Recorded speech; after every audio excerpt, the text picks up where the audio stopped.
Hello, everyone. This is William del Pilar, and Happy New Year. I am your conservative Latino, ready to get it going and getting on down in 2026 with our regular weekly panel of G. Manghani and Annette Ross. We got a pretty good show for you tonight. We're going to touch on the two main stories, and that is an update on Venezuela and these morons. We got to be honest here. It is true. If Trump cured cancer, they would sit there and find something to criticize him.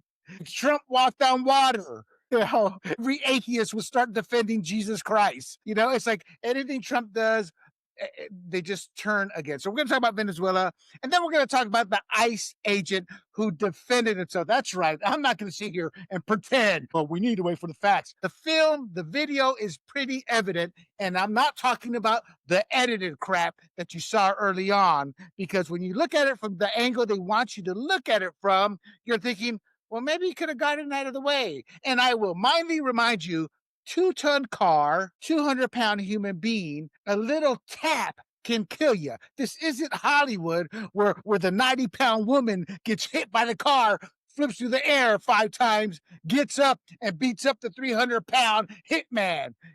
That's Hollywood. This is real life. So we've got a good show for you. And with that, your questions are welcome. Your comments are welcome. And a Happy New Year to everybody. And let me bring on our regular panel. So we're going to go ladies first. It's a new year with the beautiful Miss Annette Ross. How you doing, Annette? Happy New Year, William. Nice to see you. All right. Let's bring Mr. G. Manghani. G, how you doing, brother? Good. For the 29th year in a row, I was hoping for a normal year, but we're not going to get it. You're hoping for what year? A normal year. Oh, my God. The year started off. Normal year. Yeah, the operation. Oh gosh, I got it in my notes here, but the I just have to say, I think the last normal year was 1997, where there was no news, and then 1998, Anna Lewinsky, and just from there on, it's just every year is just crazy. Yeah, I gotta be honest. As a sailor, and Monica Lewinsky, we sailors, we give props to Bill Clinton. We human beings go, what are you doing there? Taking advantage of a 20-year-old girl, And what makes Monica worse and what makes her more pathetic, she's still defending the Democrat Party and won't say anything about Bill. I mean, she's putting her ideology, you're a woman, to me, who grew up with 3 sisters, a mom and an aunt, she's doing a disservice to women by not speaking out about what happened to her and condemning Republicans as if it's their fault for the fallout that happened. We're going to talk about Monica. Or cigars. I don't have any sympathy for her at all. All right. Well, let's get on to it. Our first topic, I want to start out. The big story tonight is going to be the debacle in terms of the Democrats and the long-term backlash they will face from this as more and more information comes out. The difference with ICE situation and George Floyd, which they're trying to make it into a George Floyd, like they tried to do with the ICE riots in LA, is George Floyd he got beat down. Pretty black and white what happened there. And they're trying to recreate that. So that's going to be our big story. We're going to spend a little bit more time. But I wanted to spend a little bit of time because as you were enjoying your white Christmas, Annette, and relaxing there in Rancho Santa Fe. Over here. We saw the difference between Dick, and I literally mean Dick Cheney, and Donald Trump. Dick Cheney, the Congress, I need about $3 trillion, about 20,000 troops, and I'm going to need about 10 years to go into Iraq.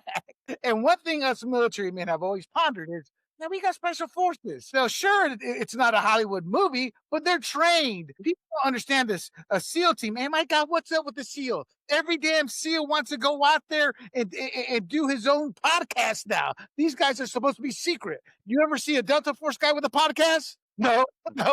So my point is, these guys infiltrate. The movies do not show the real teams because they're limited with weapons, they're limited with ammos, they're not built for long-term engagements, they're built to go in, match the guy, or take out the guy, and Delta Force is the same thing. And Trump said, I don't need all those trillions, I just need 88 minutes.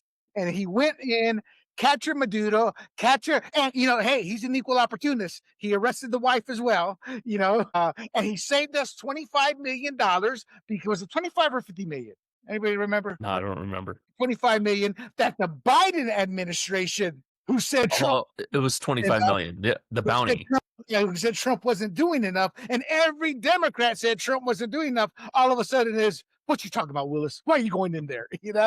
So your initial thoughts, Miss Annette, on Trump's 88-minute dismantling of not only Russian but Chinese and Cuban, whether weapons or manpower, and showed the world we put our mind to it. You don't FAFO. Wow, William, I'm really excited that you brought this up. Yeah, I think it's really impressive. And that part of it I really liked and appreciated us showing what an impressive military we have and what we can get accomplished. I mean, obviously that's a thing. That's one of the things they're really focusing on. I guess I need to ask you and G, are we ready for imperialism? Do I think this is a good idea? Absolutely not. And I think a lot of conservatives don't think this is a good idea. I don't think I'm alone to say that I think we're entering into a new time. I don't really know what that means this is going to bring. I think the rest remains to be seen. William, I mean, I don't know why anybody wouldn't be concerned about, so is this what we're going to do now? Are we going to go to Colombia? Are we going to go to Mexico? Why did we pick Venezuela? I agree because China's there and Russia is there, and I understand. Cuba's there, China's there, Russia's there. Yeah, okay. And drugs are coming out of there. Okay. And terrorists are there, and they're shipping gangs, and they're shipping gangs over to America to wreak havoc. I disagree about the drugs. That has been debunked. Okay, no, it has not been debunked. What they've tried to do is separate fentanyl and cocaine. Well, they're not shipping cocaine out there. They're shipping, they're not shipping fentanyl. They're shipping cocaine. What's the difference? They both kill tens of thousands of people every year, and they don't know that. Let me give you a little insight. Let me give you a little insight here. So they sat there on Operation Just Cause. They tried to claim, well, the drug trade went up after Noriega was taken out of power. There's no actual evidence of that. Now, a vacuum had to be filled, so drug pushers, drug movers. But what Noriega did is he protected the cartel from other drug companies, and it trafficked drug flow. Now, they didn't care. It was a conduit. Venezuela is a conduit as well. They are going by academics, by insiders who say, well, it's only this, it's only that. We really don't know. We've never seen an official document or an official study. So I'm not disagreeing with it. What I'm saying is that's nonsense. There's nothing been debunked. They just don't know how much cocaine versus fentanyl is coming out of Venezuela. Okay, but didn't Trump himself say it was about the oil? He's not. That's the Monroe Doctrine. But Trump has always talked about the drug trade from day one. This is what I remember when Hugo Chavez took over. I'm like, well, what about all these? We built the infrastructure there. We built everything. Hugo Chavez just stole it. I go, and I grew up in Panama at an era where you don't mess with Americans or the government will take care of you. And I'm like, the government's leaving all these companies. I go, that hurts everything. And that means you can't, if the government doesn't have your back, these conglomerates aren't going to be able to do their jobs effectively. And that directly does impact us. So Trump you're right. It's not about the oil. It's one aspect. See, where Trump is wrong is how he is so callous, so straight to the point. He just says what's on his mind. But it's about the oil. It's about the drugs. It's about the Cubans and Cuba itself, which needs this pipeline to the drug. It's about China that also gets about, I want to say 70% of the oil from Venezuela goes to China. And it's also about Russia using it. So it's more than just the drugs. But I need you to understand, it wasn't debunked. They're just trying to sit there and tell you it's cocaine. What they're trying to do is say, okay, it's cocaine. Cocaine's harmless. Yeah, that's what they're doing. G, your take. Saying to you quickly, I just want to ask you quickly, William, and G, I know you need to go, but do you really want us running Venezuela? Is that really what you want? Here's, and I've got a whole topic on it. Okay. During the holidays, I knew you were in New York, so I pinged G to do a podcast, and I never got around to doing the podcast. But I didn't have to do much research because I have studied this in depth. And that is Operation Just Cause, because I was there. I was actually interrogated by my own government. I know Operation Just Cause inside and out. And you need to understand, well, G, before I go into this I don't want to make it too long, your initial thoughts. Yeah, I mean, I'm more along the lines with Annette. Like, I don't want to be running Venezuela. I understand why we needed to take Maduro out. I want to say Noriega, Maduro out, because I think it's 41 nations who said we don't recognize this government. There was a lot of fraud. This guy's a dictator, socialist dictator, ruining Venezuela. So he needed to be taken out. So I might agree with, okay, let's do something about it. Actually, like you were saying, Chuck Schumer in 2020 during the election, he was in front of Congress saying Trump has done nothing about Venezuela and Biden will. And then now, just last week, Chuck Schumer's on the news station. I forget which one it was, ABC, maybe saying, I can't believe Trump did this. It was illegal. We're going to try to impeach him or whatever. So I agree that he should have been taken out. I don't want to be running the country. I don't want to be setting up the next government. And so I believe right now we are working with Maduro's VP to set up a system election. Who knows if that's going to be fair or whatnot.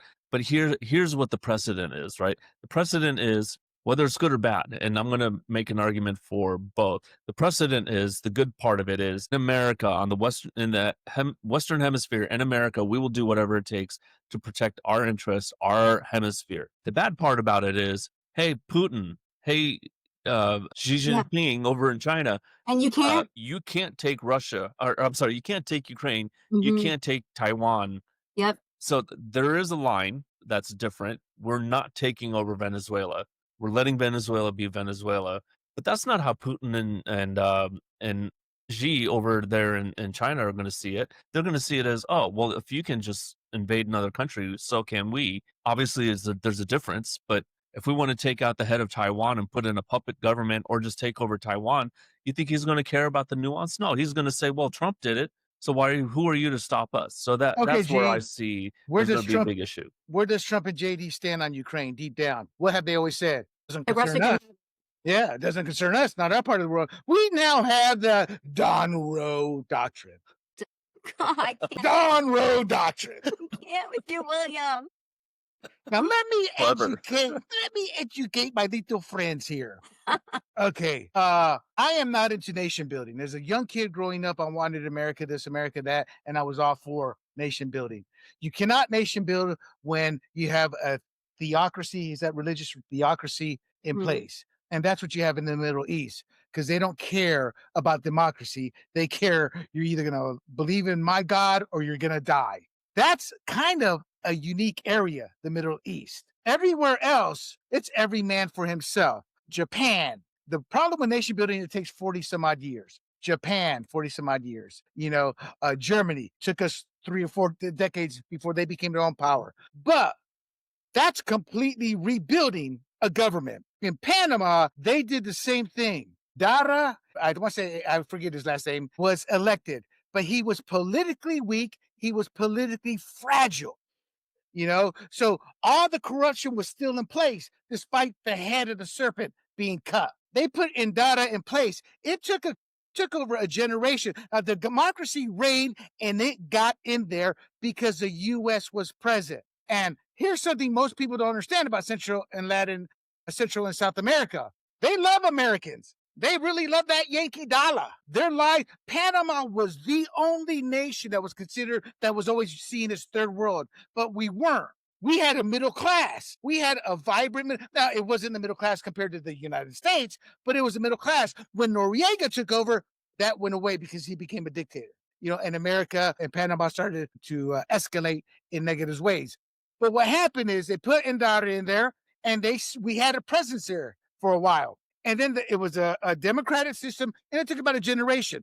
The problem with Venezuela, it's similar to Operation Just Cause in Panama, but it's slightly different because we didn't originally have a military presence as we did in Panama.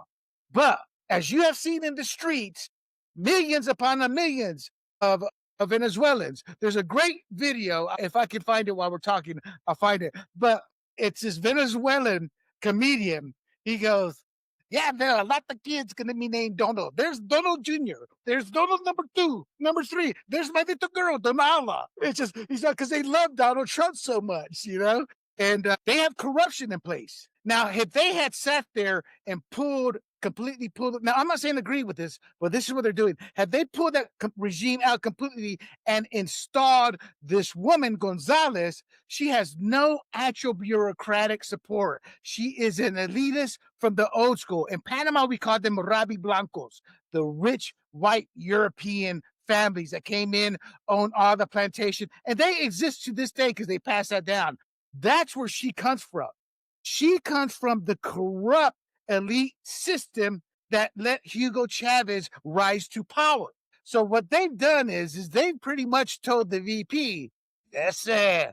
You like this power, we get it. You can stay in power as our front man. And yeah, you got to say your little things to sound tough, but we are going to use you to slowly implement a proper government into place. And that's going to take time. How much time? I don't know. Will that mean boots on the ground? I had no clue, but I would not be shocked if all of a sudden we get, Fort Caracas somewhere with military people. But it's a different situation from the Middle East because these are not, what's the word, guys? These are not, they're not, people who are just, what's the term for people who are rabid in their religious belief? Zealot. Yes, these are not zealots. These are people who were eating dog 6 months ago. These are people who were struggling. These are people who love that. So he is using this to set up, and he is not lying by saying, y'all stole billions upon billions upon billions of dollars worth of infrastructure we built. And the other thing is, this infrastructure is still there. What happened is Venezuela just let a lot of them go to hell. But it can be rebuilt. Infrastructure's there, and we can start pumping quickly. And two, and I joked when I said the Don-Roe Doctrine, this is our hemisphere. This is our backyard. If you had a drug-dealing family next door to you guys, I'm sure you guys would call the cops, or someone would call the cops. This is no different. You're in our backyard. Get out. And Russia and China are not going to battle this much. Now, China's making certain waves. Russia said this is wrong. Cuba's crying. You're not your chit-chat. But Trump is doing this completely different. And nobody was killed because Trump is not pro-war. Trump doesn't want to get into a conflict. He wants to go there, set up another ally, and then get out, which is what he'll probably do. Isn't Mexico in our backyard too? Yeah, he's warning her. Now let's be real. Little nations that don't have military arms, they can be dealt with differently. But Mexico, because it's right next door to us, has to be dealt with differently than we deal with Venezuela. When you're overseas, that distance creates bigger cojones to do things. When it's in your backyard, the reality is you have to do it differently. Now but Trump has been warning Mexico since he took office. Before he took office, he'd been warning Venezuela. That guy is over his skis. I'm sorry to say it. Over his what? He's over his skis. He's just not. Why?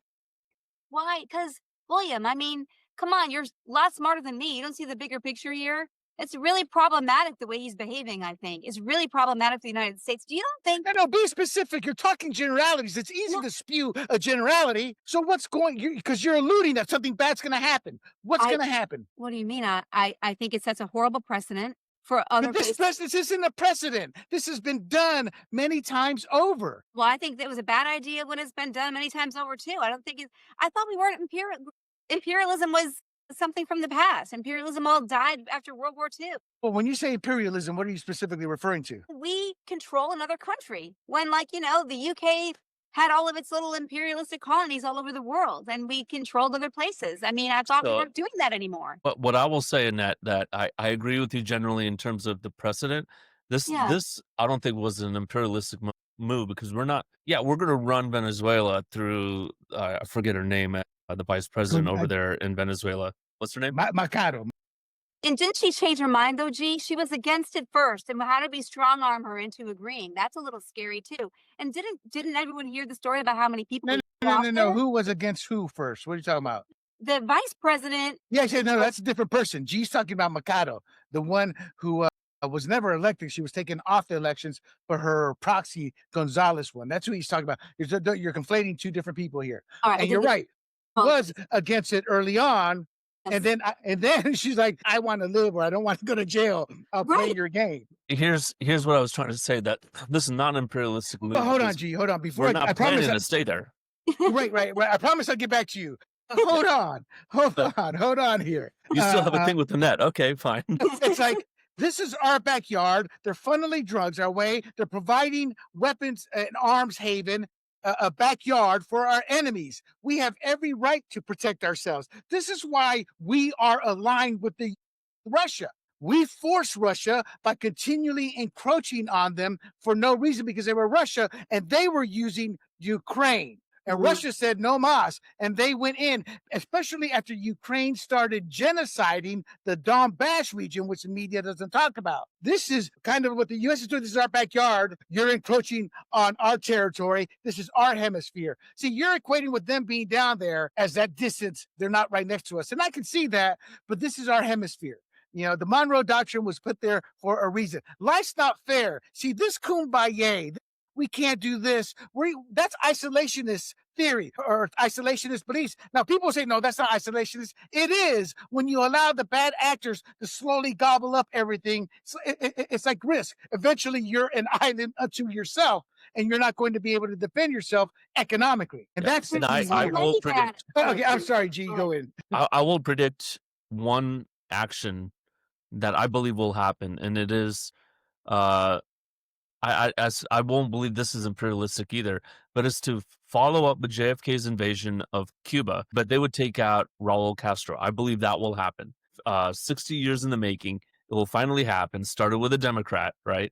Actually, you can argue it started with Eisenhower, who was a Republican. Yeah, it did. The one imperialistic thing that I believe will happen is we will get Greenland. Right. JFK did not invade Cuba. He stopped the invasion of Cuba by not providing support to the Cubans. That's why the Bay of Pigs was a massacre. He did not provide the support they had been promised from the previous regime. Okay, talk to any Cuban. They got a dartboard. JFK's face is on that dartboard. They loathe him with a passion. But I agree with G. I don't know if it's going to be Greenland. I don't think we're going to send troops or anything like that. I think they're just going to let Cuba starve themselves out and maybe provide support. But I have no issues with this because it's in, out. We have every reason to it. Now, if we're going to go there to exploit the people, to exploit the resources and the land completely and say, screw y'all, we're taking on the U.S., that's a different battle. You know, that's a different tactic. But they didn't do that in Panama. Panamanians are doing well for themselves, not as well as, but they still want the U.S. there. But what happens when there is no U.S. presence in our hemisphere? China and Cuba. When I was still in Panama and we were like a couple years from the Panama Canal being turned over, we knew there were already Chinese battalions coming in, you know, Chinese and Cubans, right? I'm sorry, Cubans first, and then the Chinese. So that's what happens. And we have to protect our interests. You know, so I have no issue with this. It's like everybody, you know, it's like, oh, look at those poor people. They're eating dog or all the tens of thousands that Hugo Chavez and Maduro had killed. Damn you, you better not go in there. You can't whine about the humanitarian issues. And then when somebody goes and does something about it, you start crying like a little girl. Not you, and the time of the Democrats as a whole, you know, because they were the ones who saying we need to do something. We got to show because it's Trump. All of a sudden it's wrong. And the hypocrisy I see, that just drives me nuts because the Democrats are behaving like a banana republic does, you know, like a banana republic does. I still need to know, William, why, honestly, why you like this move? Why? I didn't say I like it. I say I understand it and accept it. Would I have gone in? I would have. Actually, I do like the way they did it. It was 88 minutes in and out. As a military guy, that's how I've always felt we should use our resources. Go in, because what does that do? That has sent a message. All of a sudden, who did you see on the phone talking to Donald Trump and saying, Senor Trump, Don-Roe Doctrine, do not come after me. The Colombian president. You know, he's all back there like, hey, President, how you doing? Because they know if he's going to do the Venezuela, maybe he'll do it to me. It's whether he does it or not doesn't matter. That's what Reagan said. What's that saying Reagan said? A peace through strength. Yeah. This was strength. Like, speak quietly, but carry a big stick. Yes. The reason I get angry at people, the reason I get angry with people is they try to compare this to the Mideast. It's completely different cultures, completely different religions. The Catholic religion is not a religion of violence anymore. They were in the Middle Ages, but not anymore. They're a religion of peace, and that's what dominates. 90% of Venezuelans are Christians. You know, they don't believe in that. If you don't believe in Jesus, we kill you. No, but they still had, see, here's the other reason why they got the Gonzalez in there. Señorita Gonzalez, show us your ledger where all the cartel is at, where all the gangs are at. She knows that or can gain access to that versus a Mercado. And here's what I need to stress before we move on. Again, Mercado and Gonzalez come from the old elite guard. They come from the faction that allowed Hugo Chavez to rise to power. And I know this explicitly. I saw it with the Arias family in Panama. The reason we got a dictator is because they were plundering the country for their own gain. And that's what the elites were doing, not only there, but in Argentina before Javier took over and in many other countries. So I applaud Trump for not putting Mercado and Gonzalez in, but he's got to come up with a plan to present the people a framework. You never give out the full details, but you come up with the framework. What were you going to say, Annette? Well, I just want to know if you and G think that now the executive branch is really taking on too much power. The executive branch always had this power because Congress gave it up. Gee. No, I agree. It's a War Powers Act. And I believe now they're trying to take away some of it by saying, what is it? You can act once, one action, but then the rest of them needs to go through Congress instead of the 60 days or 90 days within 90 days. 90 days. So before the president could do whatever he wanted in 90 days, now you can do one action and then we have to weigh in. Right. That's what they're trying to do. That's all the Democrats. Right. So let me backtrack to the audience because I started off with you, Annette. So what happened in Panama is nobody knew how much drugs was going through. Nobody knew how many types of drugs. The government came out and said, yeah, we don't know how much drugs were going through. We just have guesstimates. So the people who said, well, the drug trade grew after Noriega, I don't doubt them because a vacuum was made, but they were getting their data from Noriega. He was the cartel's right-hand man, so he was downplaying it. So it was easy to sit there and go, oh yeah, the drug trade exploded after Noriega left. And we don't know exactly. They don't have a tally that they go, Mr. Cartel, will you take this survey? What are you importing this month to the U.S.? Cocaine, fentanyl, heroin? They don't have data like that. They get their data through captures, through formulas. And let me tell you about these formulas. We're still trying to find those 3,000 dead Puerto Ricans that they say Trump killed because they claimed he didn't provide aid to Puerto Rico during the hurricane a few years ago. Remember that? His first term? Yeah. Mm-hmm. And then remember Bono? With USAID, 100,000 people are dead. They never had the bodies to show.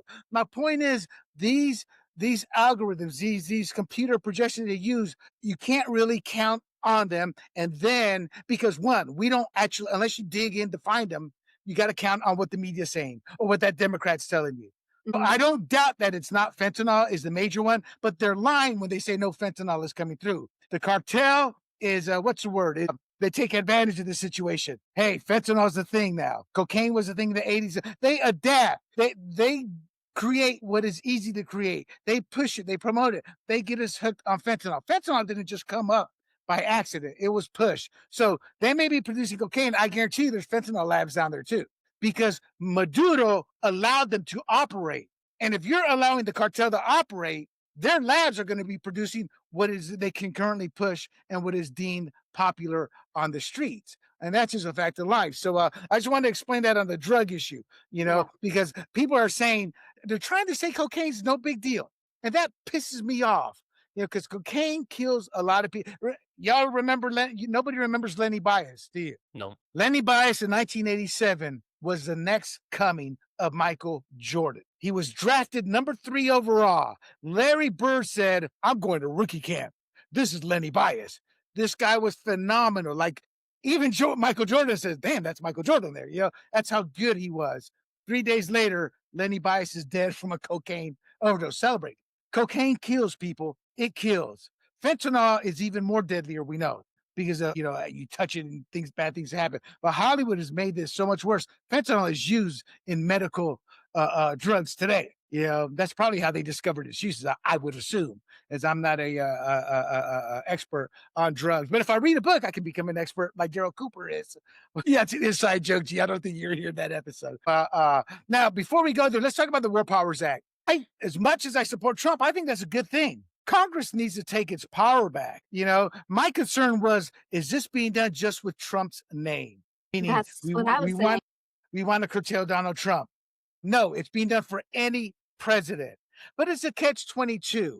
Why did it there only a moron would believe, well, Trump was trying to hide this from the Democrats. Yeah. I mean, saying it in a negative way, but yeah, because those bastards would have leaked it to the media, giving Maduro a heads up and created deaths because journalists don't care. Ideology doesn't care how many people are killed or sacrificed to promote their ideological cause. You see it in the Middle East with the zealots. You see it here with the socialists and the communists, with the Democrats. They don't care how many deaths occur. So, of course, I would not have told Congress myself. Man, you know, in the Navy, you're not supposed to say when you go underway, or in the Army, you're not supposed to, when you get your orders or deploying this time, you're supposed to tell nobody. You know, all the wives, yeah, he's leaving on this date. You know, it's so easy for our enemies to give this information because people don't think. You know, so I don't blame him for not telling Congress. So, gee, your thoughts on him not telling Congress and the War Powers Act, the updated one. Gee, Sorry, can you hear me? you froze for a second. Yeah, you froze for a second. Can you hear me? So what I was asking is, your thoughts on the War Powers Act and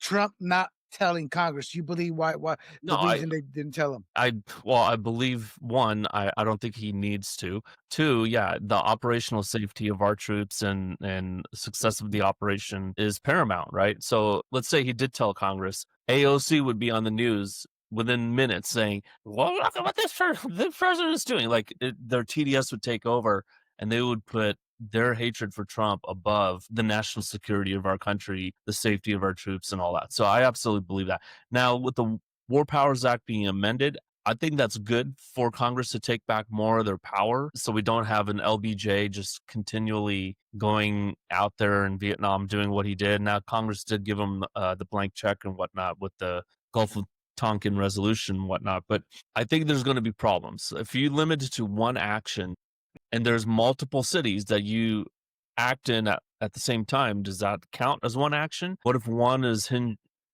on another? Or what if, so the definition of one action will be very broad, and then they could say, well, this one action really had to take 7 days, right? And then you go, okay, well, is that 7 actions? Is that one action, right? Because you have phases or whatnot. So you're saying it's got to be tweaked more. It's going to be, but I don't think there's ever going, I mean, the limits of that will always be tested, because you got to remember, these politicians, we want to idolize them and put them on a pedestal and say they're experts and they know what they're doing. No, I've met a lot of them. They're just like you and me, and they can barely balance a checkbook. Democrats worse than the Republicans, but they're both pretty bad. And they get in there, and someone asks them, well, what do you think we should do about Saddam Hussein? And they're like, oh, well, that guy told me we should take him out. And then they all kind of have this group thing. So, and it's along party lines. And I mean, I will applaud Rand Paul and some of those Republicans. And I'm not a Murkowski fan or anything, or Susan Collins, but I applaud them for not having groupthink and saying, look, no, we need to limit the president's power. I agree with that part of it, even though I disagree with most of what they say, because if you ask me, they're basically, and Democrats with the R on their chest. Well, they're not, because J.D. Vance did come out and said they're playing it on the technicalities and legalities, and he can understand that, and I can understand that. The downside is, since the end of World War II, Congress plays politics with human lives, meaning our soldiers' lives. And my only fear, which doesn't overtake the fact that Congress needs to retake their power back, is them moving too slow. Well, we need to debate this as we have civilians and companies and corporations being massacred and killed, and their properties taken over. Because y'all got to understand something. Our government represents, or is there to also protect our economic interests. That's what foreign policy is about. The government's role, the federal government's role, is defense of this country and foreign diplomacy, which includes economics, which includes these evil corporations, that we all loathe because they take advantage of us, but they do provide a service, as well as the average American. And since the end of Vietnam, we look the other way when bad things happen, because of weak ducks with a C politicians who don't have this fortitude to do anything. So that's my concern. But I do think Congress is doing the right thing and retaking this power back. Trump's going to veto it, and that's his right. And I don't know if they have the 2/3 ability to overrule it as they do with Lorraine Boebert's water bill that just went through the House and should go through the Senate, which is going to override Trump's veto. And that's not on the topic, but I just figured I'd toss it out there that Congress, because of they load Trump, is actually doing its job in certain ways. The problem is they're doing it because of an individual versus doing the right thing for America. And that's very layered, but it's very important to be aware of. Annette, your thoughts on the War Powers Act? Well, I just could say so many things about this because the War Powers Act, I mean, I was the one who brought up that I feel like, I can see why people sometimes have these no kings rallies. I always look at things like, what if that was a Democratic president doing this, like a president that I did not really support? And I don't know how I would feel. And I feel like, what are we going to do now as a country? Beat up everybody on the block? I mean, if it's beginning in Venezuela and he's putting everybody else on notice, I don't know what he's going to do, if he's going to do anything or not. And I know you said that you make an interesting point when you say this is about resources and about, economics and what's in our interest. But you brought up the people that are crying tears of joy in Venezuela. And I would say that would be a very compelling thing for someone like me who cares about human beings. But there's a lot of people subjugated in this world. Don't know what we're doing. And I don't know what we really care about. Okay, hold on. I got a question. Okay. You were all for Trump going into Nigeria a few weeks ago. Yeah, I was. Yes, I was. And I thought he was just doing that because people were being chased by the Boko Haram and they were slaughtering them in their homes. And see, that's just it. Christians, the terms used, that's what triggered you because you're a devout Christian or Catholic, So that's what triggered you. You didn't hear any Christian, so you look at it differently. Now, I'm not saying that that's human nature. So we look at things. I don't. I'm able to look at the big picture, as you alluded to, saying I wasn't earlier, but I do. and I do look at the people, whatever country you're in.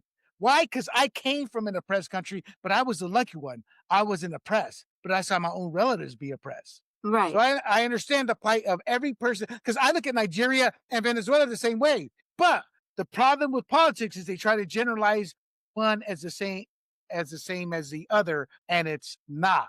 They're completely different beasts. In fact, I think we could probably deal with Nigeria much easier than we can deal with Venezuela, because Nigeria is probably dependent on more outside income than Venezuela was in terms of sanctions affecting them more and more. All right, let's keep moving here. In fact, let's get the final takes here on this topic, and we'll start with you, Annette. What's your final take on Venezuela moving forward? What do you think will happen, and what do you think we should do? What do I think will happen? I think it's going to be really, really interesting to see.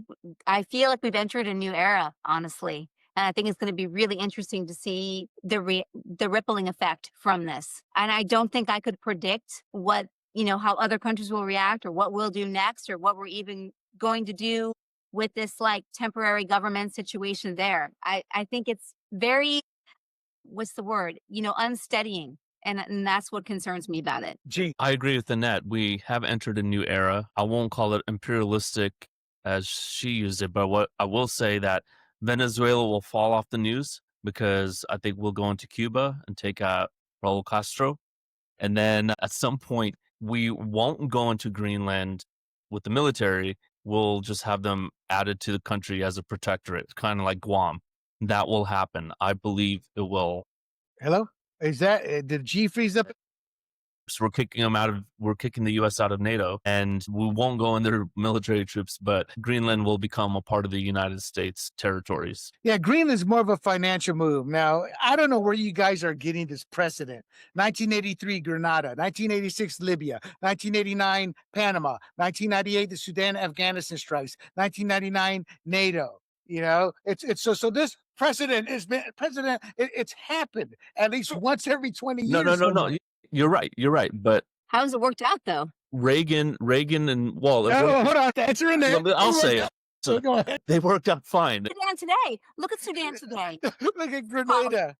Grenada's worked out pretty good. It's a vacation spot, and our dumb medical students can get their degrees there. But what I will say, and what I was trying to get at is Reagan and Bush didn't go there and say, okay, well, the rest of you guys better watch your backs, right? But Trump is. Yes. So he's not saying it, but his guys are and saying, well, now we're looking at every country. But I think that's more of a bluff. That's just saying, look what we did. And now they're trying to get some currency out of it by saying, you guys better be on your best behavior, otherwise you're next. But I don't think anyone will ever be next except maybe Cuba. Cuba is a real one that I think, they better really watch out, I believe. Man, GG's got a hard on for Cuba there, don't you? Rubio is like frothing at the mouth. You can see him like ready to go. Yeah. Rubio has been brilliant. I don't like Rubio's politics, but he's been brilliant in how he's handled all this. Look, Annette, you're rolling your eyes, but were there any deaths in Venezuela? Not that I know of. American deaths. I have studied a lot because I was born in the military. I had a fancy to that. And this is the most brilliant in and out of this scale. Now, I'm not comparing it to a hitman taking one person out, but thousands of troops in this scale. And what is scary for the Chinese and the Russians is all their defense mechanisms miserably fail. What does that say about the Israel's Iron Dome? You're like, holy mackerel, that's an impressive piece of technology, is that Iron Dome in Israel. My take is this. I think people cherry pick history. I think, Annette, you've been bombarded with the Middle East with scare tactics by your friends and what you're reading online. I looked at history. The Sudanese was, we didn't go into the Sudan. It was missile strikes to get Al Qaeda. It was wag the dog. You guys may not remember, but Clinton, I think it was Clinton was one scandal after another. I can remember, but he did that. And that's where the term wag the dog came about. Operation Just Cause. Panama, I wouldn't say they're thriving because there's still corruption because the Chinese have embedded themselves in there, but they're thriving compared to what they were under Noriega. The Middle East is a train wreck. Grenada, they're doing pretty good over there, but then that's David versus Goliath, with Goliath just that's Andre the Giant stepping on me or G, But yeah, it works. Is everything perfect? No. I believe I don't want to admit this, but in my heart, I believe we can't make this work without having boots on the ground. And I don't mean it's a presence. It's what G says. We're here. Don't mess with us. And these VP is the key. If she can root out all where the bad actors are, in 6 months, you can start to see the beginnings of a transition. And within a couple years, you can see a duly elected government. I wouldn't be shocked if Trump and Vance and Rubio have concocted a game plan to where come the 2028 elections, they use Venezuela as a as a flag bearer of how good their foreign policy is, with them finally having elections right about that time. But I'm not going to lie to you. You take a poll out there, you don't even need to take a poll. All you have to do is see the millions of people celebrating on the street. Donaldo is going to be the #1 baby name for 2026 in Venezuela, and Donala will be #2. We're going to move on to the ICE chapter here. This is a video everybody's talking about. You guys see that? Yep. Okay, I think this is slow motion now. To the audience, you only see one person there, but military training, they teach you something called depth perception. And this is a classic case. This body is completely obscuring the body behind it. All right, I'm going to turn the sound off only because it's in slow motion and we don't want to hear. But as you can see, I'll pause it here a few times. As you can see, you have, where we go? Where did we disappear to? As you can see, we have the guy behind him. And right there, you can't really see it too well from that angle. And see, the wheels are turning and he shoots. You see his gun there. He shoots. And then this reminds me of Hollywood movies when you see the car veer off into the hits a pole or another car. You see him pull the gun out and he's shooting. He's shooting in front right there. He's clearly in front of the car, and then she drives away. And I believe I may have another video here. Let me see here real quick.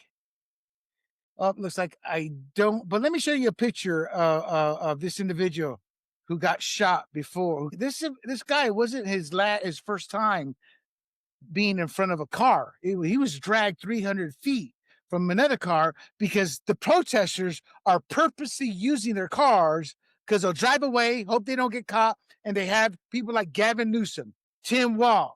They have a lot of the governments protecting them. This is a picture of the guy after he was dragged 300 feet in the previous incident. That's him right there. Now, they're trying to say it was this one. It was this time. It wasn't. This was before. So this guy already was under duress more than once.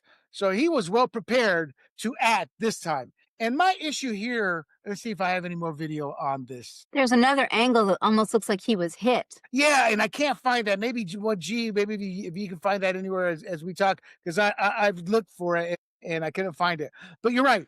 The angle from the front side clearly shows she nicked him. Now, here's my issue with people. I want to get your initial thoughts, but I want you to address this specifically. Why is it that people forget a 2-ton car, a 200-pound man? Is it Hollywood? Is it thinking the car can hit you softly and it's not going to hurt you? Have you guys seen damage to a car being hit just at 5 to 15 miles an hour and a car will crumple? Well, think of a human. So Mike, we'll start with you, Annette. What's your initial thoughts on this whole incident and the fact that people seem to be blowing off what a car can do to a human being? Actually, you make a really good point. I never had thought of that before. Is that why people seem to dismiss the fact that he could have been killed by her trying to run him down and she was literally going right into him? I don't know. I don't know if it's because there's too much Hollywood, but it could be. That could factor in. I thought it was so devastatingly sad, actually. And I felt so, the guy was obviously traumatized by and I saw the video of him being dragged by this car. He was arm inside the car, being dragged so many feet with this guy trying to swerve to get him to really damage him as he was being dragged. And I think that these ICE agents are in these literally unforgivable situations, and people are just they're just standing off with them. And I don't even know what they're supposed to do. It's on. Here would be my question for you guys, though. In that situation, is there a way to stop the vehicle without shooting her dead? Is that just accident? Was he shooting to kill? I'm asking honestly, because when you pull your gun, you want to take the person out. Period. End of story. They say that. Yes. Oh, see, that's Hollywood, and that's a moron. Why don't you shoot him in the leg or the arm? Well, because it's easier to shoot him in the man's body. Okay, fair enough. Yeah. It's pretty serious to kill somebody. I take people's lives seriously, no matter who they are, no matter what.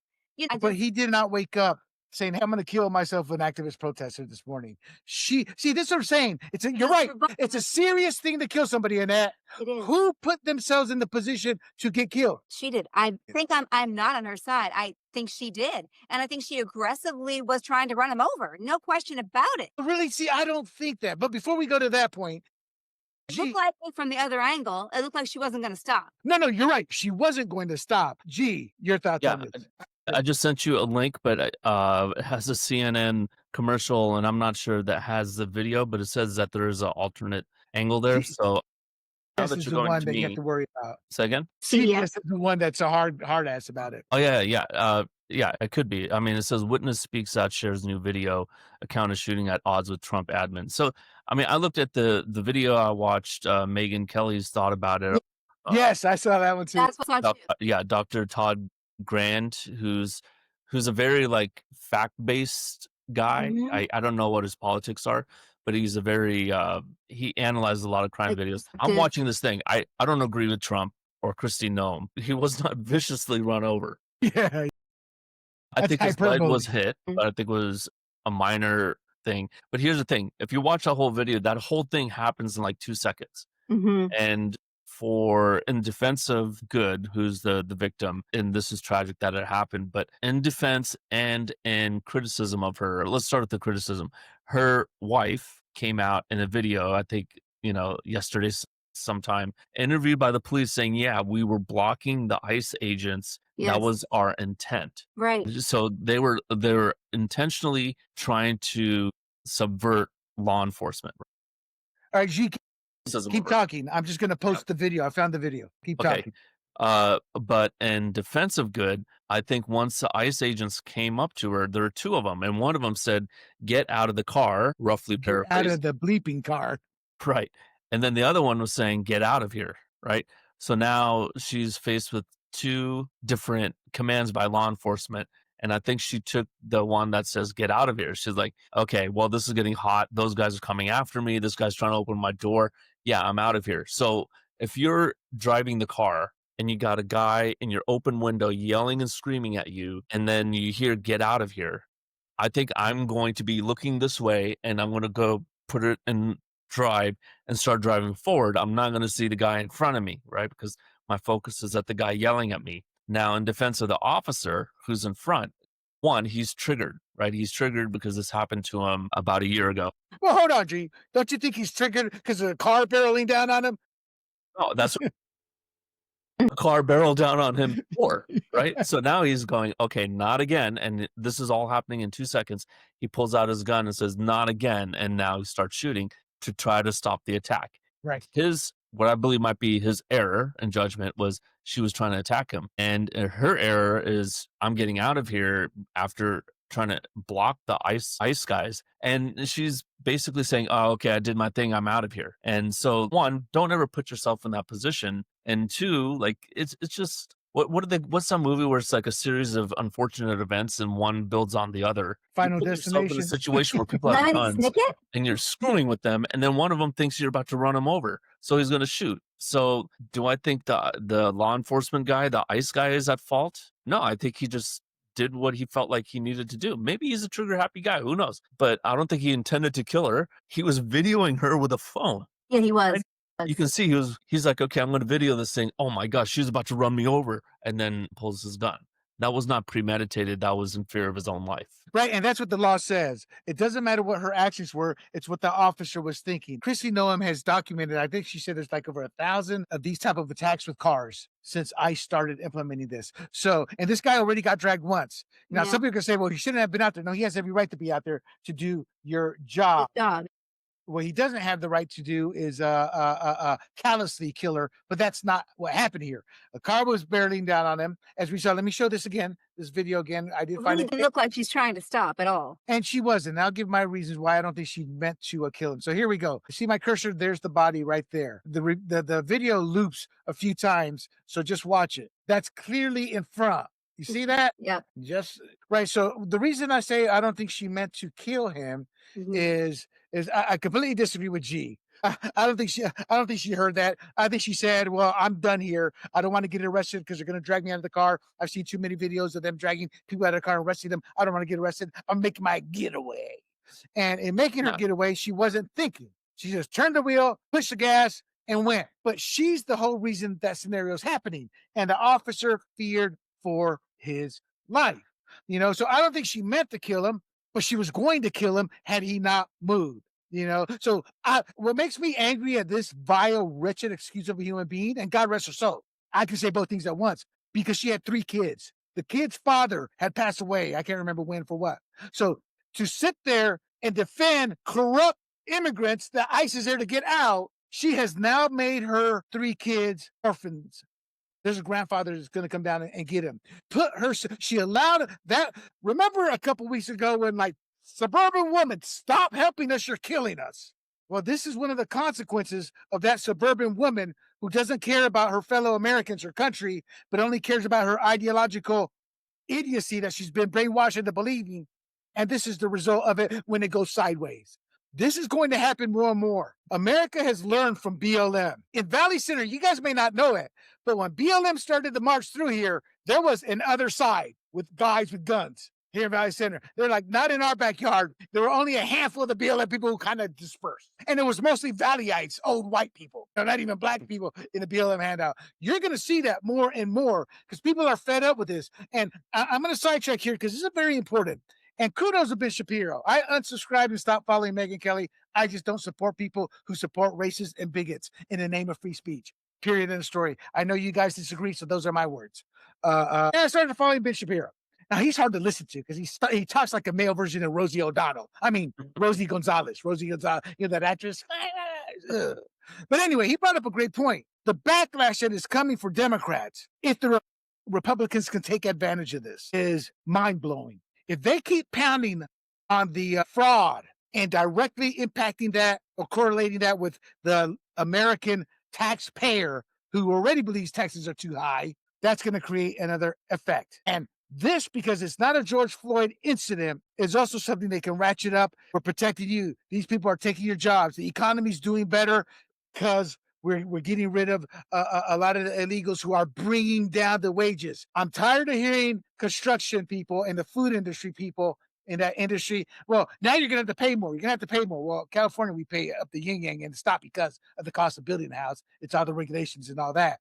But my point is Trump can use the economic leverage down the road to directly pinpoint this to this people. So in 2026, with the midterms coming up, the Democrats want a violent clashes to happen so they can frame that as George Floyd 2.0, where the Republicans can use this to their benefit to show how deep the corruption is, that they're protecting illegals, people who are taking your jobs, people who are bringing down the wages, people you can't find a house or buy a house because of these individuals, as G has pointed out more than once, and we'll talk about here shortly.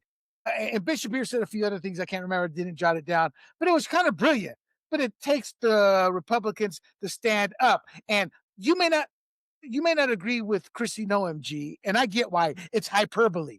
But they've got to match the Democrats' rhetoric. And at the end of the day, you remove both sides' hyperbole, and there is no middle ground. Remember how I talked about perception? You see it this way, you see it that way, and there's a truth. Well, in this case, the left is seeing it one way, the conservatives are seeing it the other way, but the truth aligns with what the conservatives are saying. We have the evidence here, and that is what will doom the Democrats. But we can't let the gas up. And J.D. Vance coming out and saying, nobody wanted that woman did, but she put herself in that position. Chrissy Noem saying, this has happened 1,000 times over. In the past, they would sit there and say, what a tragedy. You know, we really got to sit back and look at this. And the Democrats would just pounce on that. Now they're getting pushback. And going into the 2026 elections, we need to win the House and the Senate for Trump's economic plan to fully take effect, to save this country, because they're going to try to impeach Trump again. They don't care what it is. They're just going to try to do that. But what they're doing is they're creating another civil war. And if we stand our ground, the Republican Party stands our ground, we can use this to our benefit. Annette, your thought? Well, I mean, William, I think that, you made an interesting point. I think, let me just say one thing. From what I saw about the earlier episode with that guy when he was being dragged, from the picture you showed of him in the hospital, that was the illegal person who was driving that vehicle was really, a criminal and had a criminal record. I don't know. And this woman, as you said, this is a suburban woman who is, I don't know what she thought she was doing to protect her community. I would just say that I still think that why it's troublesome is that, it's shooting someone dead. I guess what I'm saying to you, William, is, I recently had a very bizarre exchange with a sheriff. Like normally I would it's very it's just an example, but it sort of made me think about this. And he's like, stand back, ma'am. Like I was coming at him in my wheelchair. Like I'm going for him. And the way he talked to me, I could not believe it. I'm like, you have no right to tell me I can't cross the street. It was just a very strange exchange. And he was being very his bravado and his telling me what to do. And I had to be this submissive, person listening to him, although I was in trouble for nothing. And he really had no right to tell me I couldn't cross the street. But anyway, I'm an obedient person and I listened. I guess sometimes it gets to the point where you're like, she took this guy on, she shouldn't have, and she was going and she was pressing the gas. No, and he shoots her dead though. Yeah, but she was in the. Come on, if he had not moved, he would have died. You seem to conveniently forget. If he had not jumped out of the way, he would have died. She was in the act. She was creating a criminal act. Now you have to have what's the term? The crime has to fit the punishment. Fit the crime or whatever. Yeah. We've seen ICE agents attacked. We've seen them dogs. The left created this environment. They were there on a legal issue, which is the government's right to remove illegals who do not belong in this country. And she was protecting illegals in a state where they sent 2,000 in because of the massive tens of billions in fraud. As G noted a month ago, that's not Minnesota tax dollars. That's American tax dollars. I agree. So if she, and this is what makes it worse, her wife is there filming. Look at my little wifey over there. What do you think's going to happen? See, my whole point is they were there for the optics. They were there to cause trouble. Yeah. What you're saying is, well, he shot her dead. Well, are they supposed to just let her block him? Because he did not go there to shoot her. They told her, get the bleep out of the car. Get out of the car. And I agree with G. She said, I don't want to get out of the car. So she drove away. She was just making her get away because that's the pattern they've gotten away with. What we're saying now, William, what we're saying now is take note of this. When you don't do what you want me to do, we're just going to shoot you dead. I mean, I just don't like it. Hold on. Do you think he wanted to kill her? You're making it sound as if he wants to take her out. Do you think he woke up that day? I see this girl. We just told her to get out. No, I don't think. I'm not a moron. I don't think it was premeditated. No, I don't think so. I think if it was me, I would have just let her go. I would have jumped out of the way as he did, and I would have let her go, and they probably could have followed her or something. I don't think I would have shot. And no, I don't think I would have. But what do I know? I've never. Yeah, Good point, G. I You did. don't know what the hell you would have done. See, and that's a problem with civilians. You have a millisecond to act. A millisecond. I wish every person on a jury in these type of trials would be forced to go to one of these police stations where they're given a gun and they got to discern between the human and the bad guy or the bad scenario because they're going to lose every time because they're not trained. And even when you're trained, you don't know what you're going to do until it happens. Green Beret told me that. Doesn't matter how much training you got, though, Pilar. Until you actually hear those bullets whizzing, you don't know how it's going to act. So to judge him, because you just jokingly, you're smirking, we're like, well, I don't know. Maybe he was going to kill her. No, I didn't say that. You didn't say it, but your language is saying it. He's not there to kill her. He's there, and I apologize. I'm not saying you said that, but that's the body language I got out of you. What did you want him to do? Jump out of the way and maybe have another car chase the car down the street. I mean, 1,000 times this has happened. There's eventually going to come a point where ICE is going to say, you're not going to do this. I got to protect myself. I'm going to shoot you, which is in their right. We started with the video, right? Yeah. And the video was 20 seconds long, but that segment was about 8 seconds. So you're running that video at 0.25 speed, right? So those 8 seconds of video were really 2 seconds. So that's right. Yeah. When you're looking at 2 seconds of reaction time, see, just look at it. Boom. Yeah. It's not frontal cortex. It's protection. It's reflex. It's training, and it's his history. So he pulled out his gun when she started moving forward. I mean, the gun wasn't drawn in the beginning. He had his phone out. So why he kept shooting when he was now to the side and he's still shooting? I think he shot 2 more times. I don't know how many times he shot. I thought he shot once. I think he shot 3 times, but maybe it was once. It's hard to tell. I don't know. Yeah.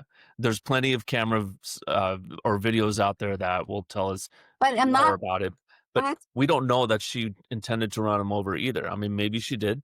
Or maybe, other videos might show her like she's scared and she's just trying to get out of it. That's not relevant. No, it's not relevant. But what I'm saying is that I'm going to give her the benefit of the doubt that she did not intend to run him over. I'm going to give him the benefit of the doubt. His training just kicked in and I thought he thought he was going to die, right? But here's a bigger picture. This is happening all over the United States. And I remember seeing a video over here in Encinitas, maybe back in April, this woman accosting an ICE guy wearing a mask. Why are you wearing a mask? Like, do we forget Democrats said everybody needed to wear a mask? So I just knew this was a matter of time where something tragic would happen and it would just not be intentional, or maybe it would be intentional, but this is just a series of unfortunate events. That's just what happened. It's just 2 people thinking in the moment and you got 2 seconds to react and now someone is dead. And a lot of this is a result of Trump derangement syndrome. Yes. Here's a fact. If you Google deporter in chief, whose name comes up? Trump. President Trump? No. President Obama. President Obama across 8 years deported 3 million people. President Trump so far, 1.3 million. So he's just about a third of Obama's numbers. Did you see any of this happening? Obama used ICE. How come they weren't basically out there blocking ICE back then? They weren't because it's Obama. We trust him. He's doing what's good for the American people. That's all it is. That's right. Now they're looking at Trump going, you're not doing what's best for these undocumented immigrants, which is a euphemism for illegal immigrants. We need to do what's best for them. We need to let everyone in. And so that's what's happening. And these people are hypocrites, right?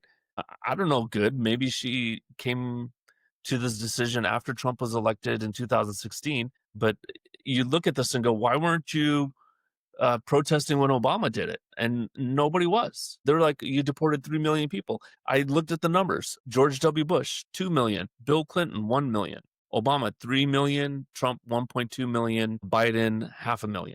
So I'm going back 30. You don't even have to go back 30 years. Go 26,000 bombings in the Mideast including the purposeful bombing of an American citizen who wasn't given due process, and he's an actual citizen. Nobody said one damn thing about Obama, you know? So it's That's not right. just domestic. Regime change in Libya. That was Obama. That's right. Regime change to regime that we had already domesticated under Reagan. Gaddafi was just living a tranquil life at that point, but they needed to make their bones and look militarily tough, and that became a train wreck. Look, this woman, I don't care what anybody says, she put herself, am I happy she's dead? No, because you don't want anything like, from a political perspective, this is a lose-lose, and then you have to strategize how to take advantage of it. That's what I'm saying. Yeah, it's a lose-lose. Yeah, but it's not the ICE. See, that's my whole point, though. This was because of Democrats. This was because of Tim Walz, Gavin Newsom, Keith Ellis, Nancy Pelosi, AOC, the Squad, Manghani, rhetoric.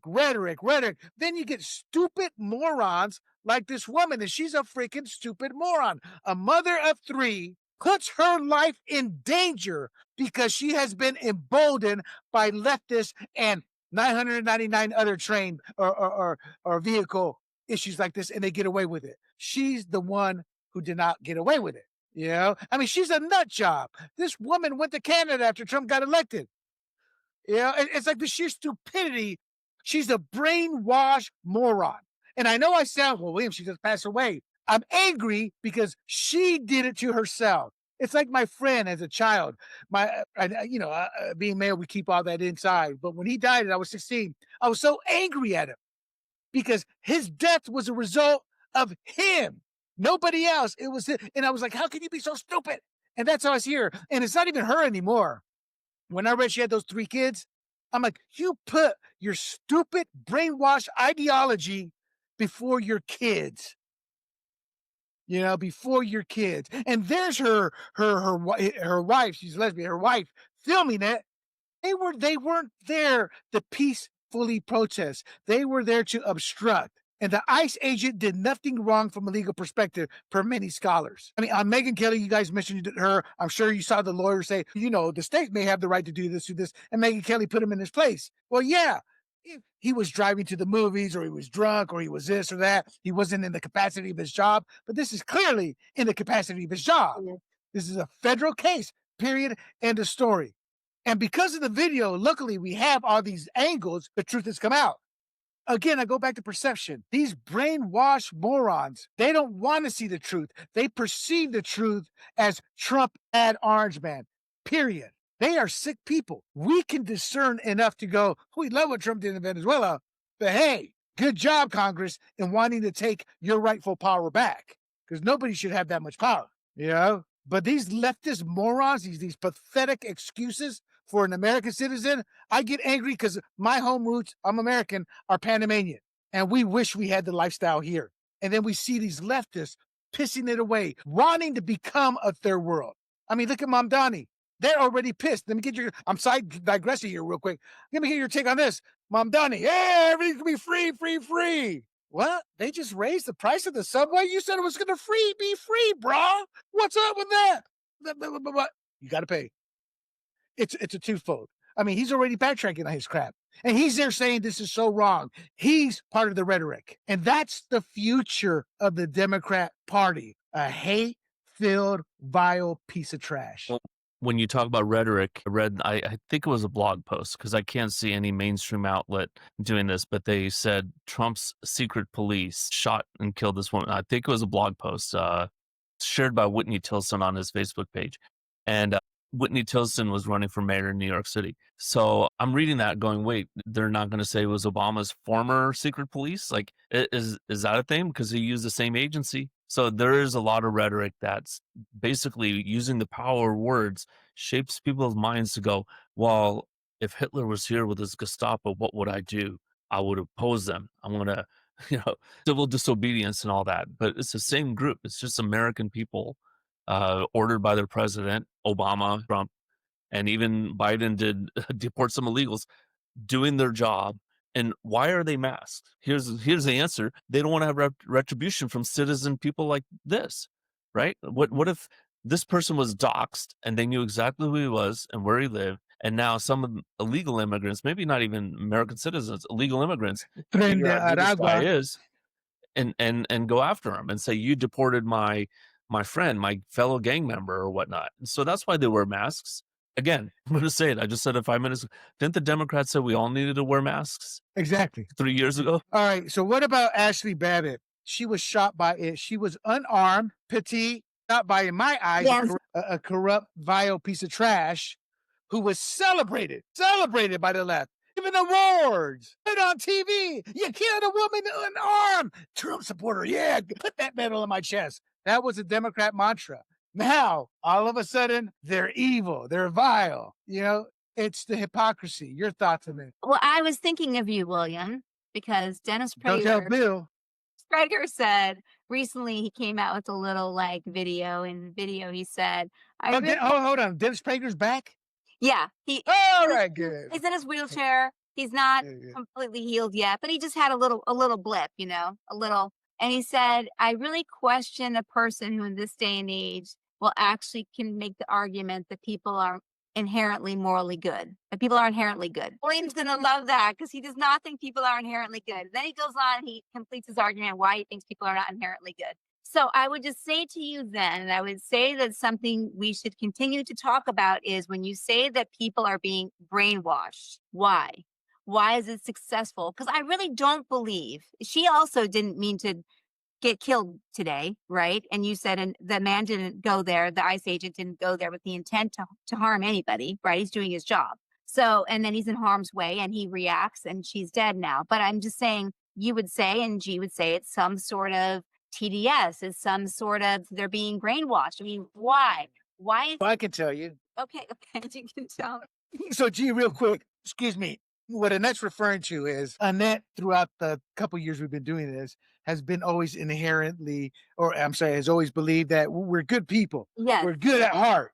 And I've Yes. always said, no, we're not. It's human nature. We're I would say survivors. So what I've actually started I haven't read the Bible since I was a kid, catechism. So I started reading it again from beginning to end. I'm in Exodus right now. And for those of you who think the Bible is boring, it's not. No. It's like a novel. You're like, oh, turn.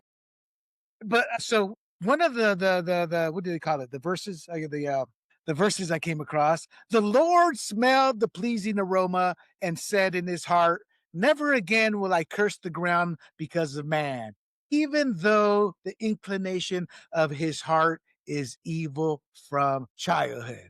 And never again will I destroy all living creatures as I have done. Genesis 8, chapter 8, verse 21.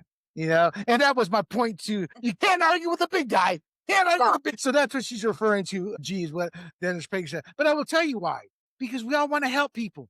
And these people have been brainwashed that illegal immigrants, despite the fact they've stolen billions, despite the fact that after 10 years, 70% of Somalis are still stealing our taxpayer money, that these people, they're just misunderstood. It's like the homeless guy. Leftists believe, oh, that's just a nice, it's like Song of the South or a 1950s Disney movie, a hobo, just happily going from train to train.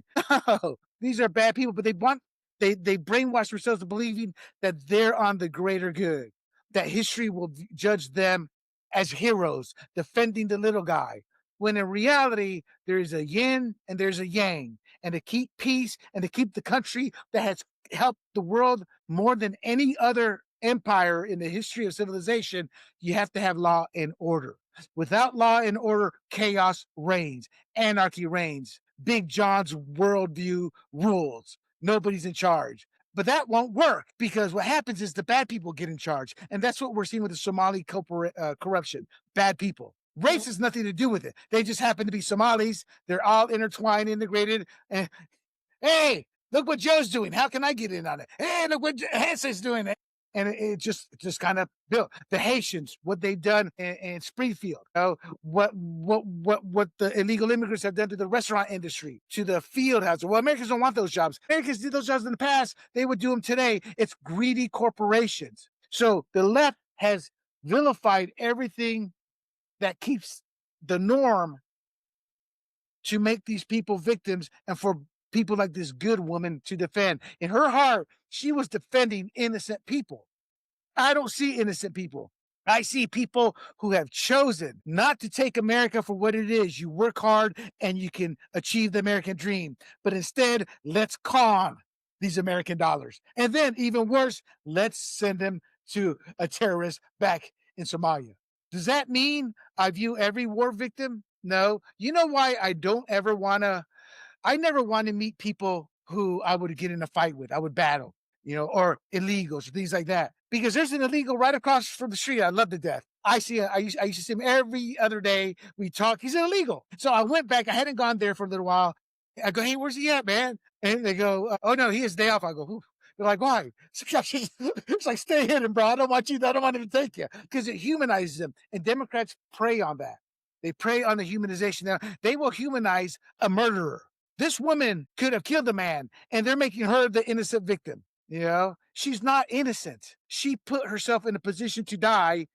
And even worse, she didn't care enough about her 3 kids, and she let her ideology take over. And now she's going to be 6 feet under. And those kids, they don't know who their father's going to be. I mean, they'll never have a chance to get to know their father. Now they won't get a chance to know their mother. And who gets the brunt of this? It's not ICE. ICE is going specifically after the illegals. When these protests, these riots, all these LA businesses, remember, they were destroyed. Those are small businesses. They don't have the insurance or the deep pockets like the corporations do. And even then, in Oakland, the elderly are now suffering. There's no more CVS's. There's no more Walgreens. So they've got to go a long way to go get the drugs they need, as they get old.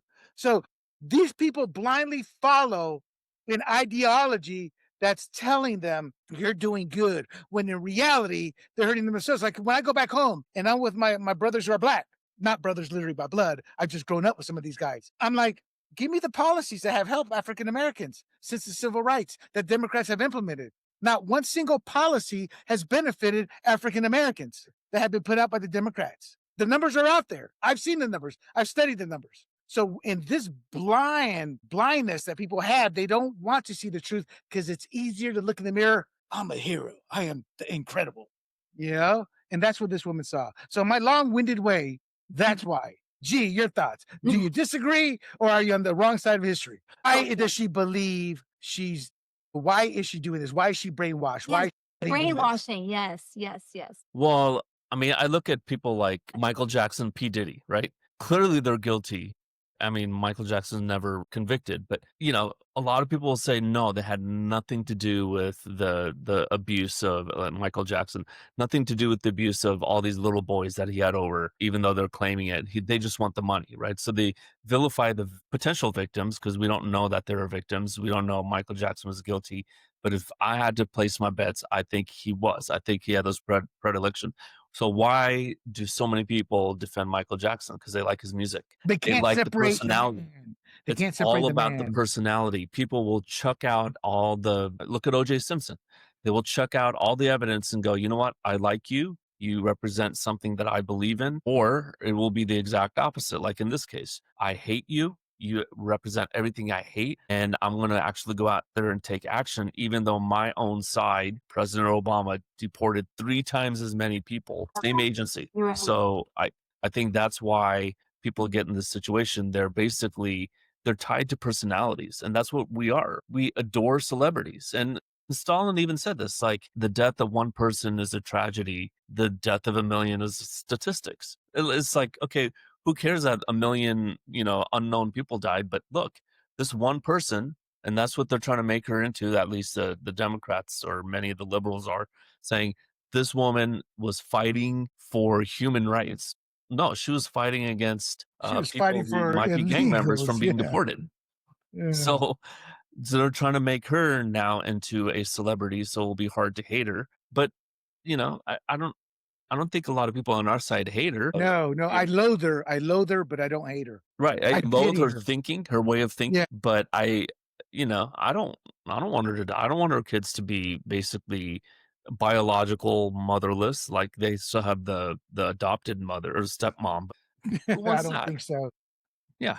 So it's just terrible. But yeah, why she did that? I mean, the brain checks out and goes, I like this person or I hate this person, so I'm going to take drastic actions and put myself in the middle of a bunch of guys with guns, and hopefully it turns out okay because I'm going to be a hero. And look, it didn't turn out so well. Okay, so So Waltz Frey and the whole Minnesota, they've just been flat out lying. But Waltz has sent a what's it called? A warning order. It's not illegal yet, but he sent a warning order for the Minnesota National Guard to prepare for potential unrest going against the government. And he said, never before has there been a state and federal conflict like this. I'm like, dude, Civil War, you moron. You know, are you that stupid? Oh, I'm just a simple man. No, you a stupid man. You know, and real quick, I got to ask you guys comments because I believe this. Once the Somali corruption broke out, my belief was that he was picked for VP, not because of Shapiro being a Jew. That was part of it. But I think what nobody knew at the time, and that I believe now, he had the money bags. He had a pipeline the money for campaigns for that election and future elections because we're talking billions of dollars of corruption. Am I on the wrong track with that thought process regarding Waltz? Real quick, G. Then Annette. No, I mean, I read this book. I think Kamala got turned down. Gretchen Whitmer, she wasn't going to ask Newsom. I think Shapiro said, no, hell no, I want to run in 2028. I want to be the guy on top. So you got all these people turning her down, and then she turns to this guy who's, you know, a dork. I think he's dorky. I mean, just look at, you know, his mannerisms during the debate and all that.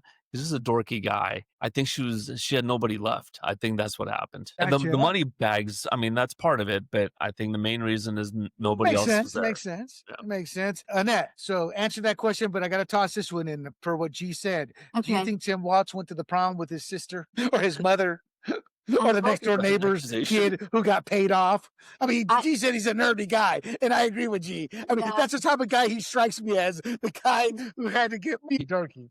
Hey, I'm kidding. Go ahead. Do I think that, you know, the reason why she chose him is because he had this supply of like illegal funds and this I hope not. I mean, I guess I have to work on myself to believe that people will not be that corrupt, and it's going to take me a while to flip over to Dennis Prager's side. I just think that, you know, that's just such a corrupt way of looking at it. It's very disturbing to me. But wait, I was going to ask you something about literature. And don't you find it interesting that her name is Renee Good? I mean, you can't make that up if you were like trying to write a story from their point of view. That's Her tombstone, Renee Good. Did not Like, you know what I'm did saying? not Like- do a good action on the day she passed. no, but if it was from their point of view of writing the story, you know, she's the good one. That's the kind of thing you would use No, like in yeah. a literary. It just seems just completely almost unbelievable to me that that's her name. No, I get that. Okay, so let's get to the question here real quick. Not the question, your comments on this issue. So Yeah. Waltz has issued a warning order for the Minnesota National Guard to prepare for Yeah. potential unrest. And what he's going to do, if he does that, is he's pitting the National Guard against the federal government. And the truth of the matter is that. What's your thought on that before I give you the truth? Gee. Yeah, I mean, I think this is all political theater. I mean, in court, that's not going to land. ICE has federal jurisdiction. They can operate in any state, and the state's going to try to stop that. And good luck. I have a question about the National Guard. I thought that was also the government. It's only the National Guard's only It can be used by the president under very strict guidelines. limited. Limited guidelines, but it Okay. falls under the purview of the governor. So Waltz has every right to call out the National Guard. It's how he uses them. In no instance can you use the National Guard to suppress people or to attack federal agents. And when you talk about not following an illegal order, that would be an explicit case because the legality is there that the federal outweighs the state at every level. But Mhm. technically, it's not illegal yet. So if he did this and they went out, even one person, they could theoretically arrest him, throw him in jail, try him for sedition. So I agree with G. It is political theater. Now, the ACLU, everybody came out and condemned this again without seeing the video. This is the backlash I'm talking about. The video is the icing on the cake. There's a video. All these people saying a lie, a blatant lie with today's technology, I don't think it's going to bode well for the Democrats long term. Do you think I'm oversimplifying it? I don't think I am because I'm looking at social media. The Trump and Elon being out there just hammering this away. Hey, don't forget Tesla. You know, all this is looking bad because they don't have the truth on their side. So that is one thing I don't look very good at from the Democrat perspective. But the other thing is, I think these protests are going to be seen differently. They've got turf protesting happening right now in the major cities, Chicago, New York, and Washington, D.C. For the audience, if you don't understand what astroturf means, it means coordinated. It's not organic. It's made up. It's paid agitators. For example, the Venezuela protesters for Maduro, they were taking pictures. They found the same signs in various parts of the country. How did the same exact sign get printed up and dispersed? All these, that's not organic. Do you think protests will grow from this, or do you think this is going to die because of the truth? Annette. I mean, I think they look for reasons to protest, and I'm very, very concerned that it could break out and become really nasty. Honestly, yeah. G. I think it will be overcome by events, but yeah, they're going to get a couple weeks of mileage out of this. But I think in the end, more people are going to see the video. Like one angle shows, okay, well, she was turning her wheels, not a threat. But the other angle shows that he was clearly in front of the car. And if he didn't move out of the way quickly, he would have been hurt severely. Yeah. So And that's what I Bishop think Hero's this is alluding to. two Yeah, but to I 3 think weeks of protest. you're right long term, but William, you know better than anybody because you say this all the time. It doesn't matter. Facts don't matter to some of these people sometimes. You're saying No. I'm talking about the masses of people when it comes long term, the 2026 midterms. Trump is good. So, for example, you've seen all this pushback from not only conservatives, but people who've seen it. Well, it doesn't looking at that angle, she's at fault. Whereas George Floyd, it was just there was no stopping that avalanche once it started. Correct. Nobody wanted the truth. Because my first question was, well, they said he had a relationship with him. What's that all about? No, it's racism. No, they had a relationship. And to this day, we don't know the truth because nobody cares at this point. But you're not seeing that. You're seeing immediate pushback. You're seeing JD Vance. No, he's not saying screw this woman. He's saying she caused it. So that's what I'm about. And I think long term that'll benefit. To correct myself, I said 1,000 off the cuff, but it's been Christy Noem highlighted over 100 recent vehicle ramming attempts or threats against ICE. And we've seen that in LA. We saw that in LA, with the riots here, and we saw it here. So I would believe her. Any final comments before we move to hot takes? Nope. All right. Oh no, I do have the final question. You guys never answered. Ashley Babbitt. They propped up a cop for shooting an unarmed petite woman, but condemned this ICE agent. The hypocrisy. To me, doesn't that embody the Democratic Party in taking an event, not caring about, this is what I mean by the deaths. They don't care how many people die. They don't care that this good woman died. Good. I get what you're saying in that. This good died. Yeah. That this woman, good, died. They don't care that she died. They don't care that Ashley Babbitt died. They're happy Ashley Babbitt died because she was a Trump supporter. And they're happy this woman whose name is Good died because it's something they can use ideologically. What's wrong with my thinking, or am I right? Because that's how I see it. Annette. You're 100% right.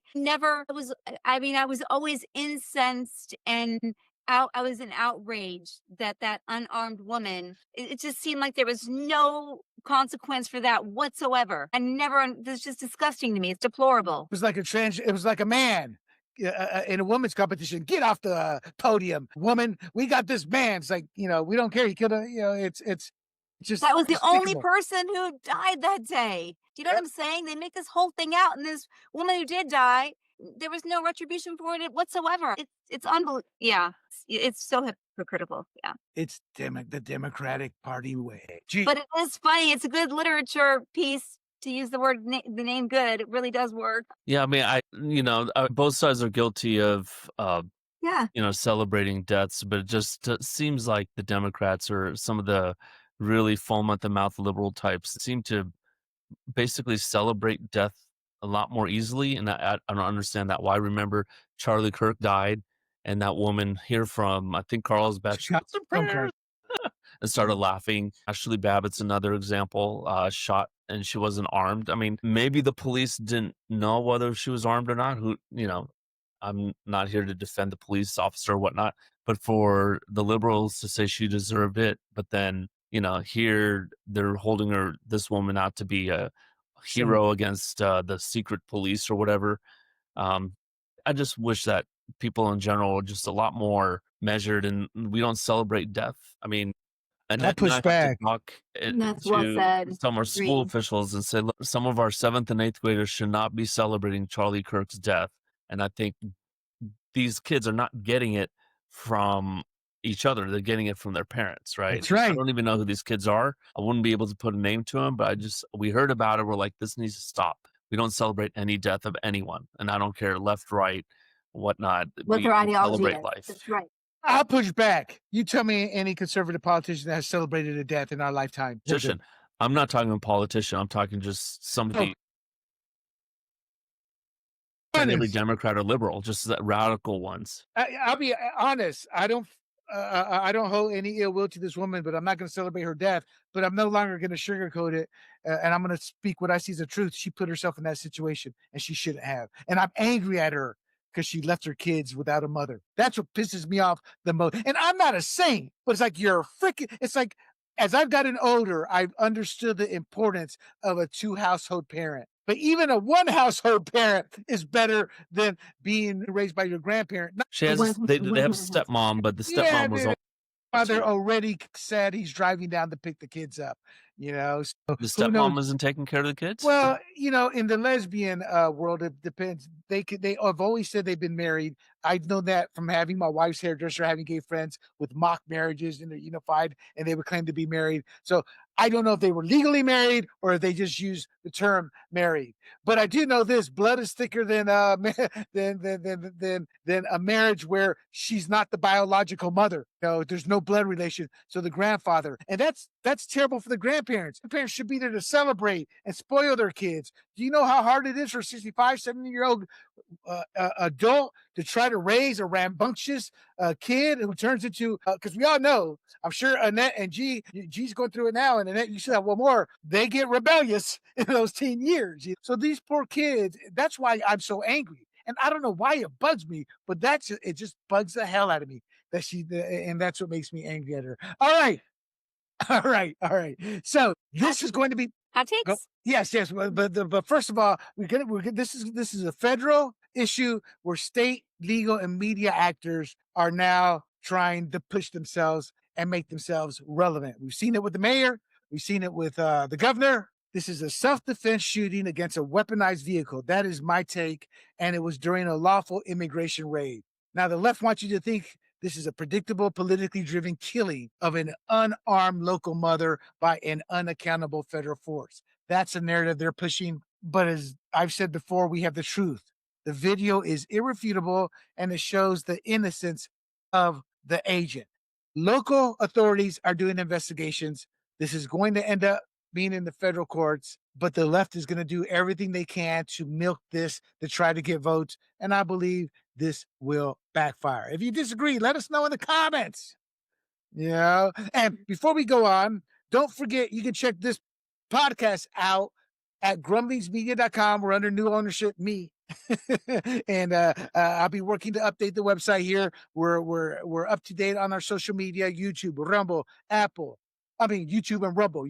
Hey everybody, this is William Del Pilar, founder of Grumblings Media, and I want to say thank you for watching our content. If you want to support our all-volunteer efforts at Grumblings Media, smash the subscribe button right here. 100% free, and please consume and share our great content. Click either one of these 2 boxes for more of our work.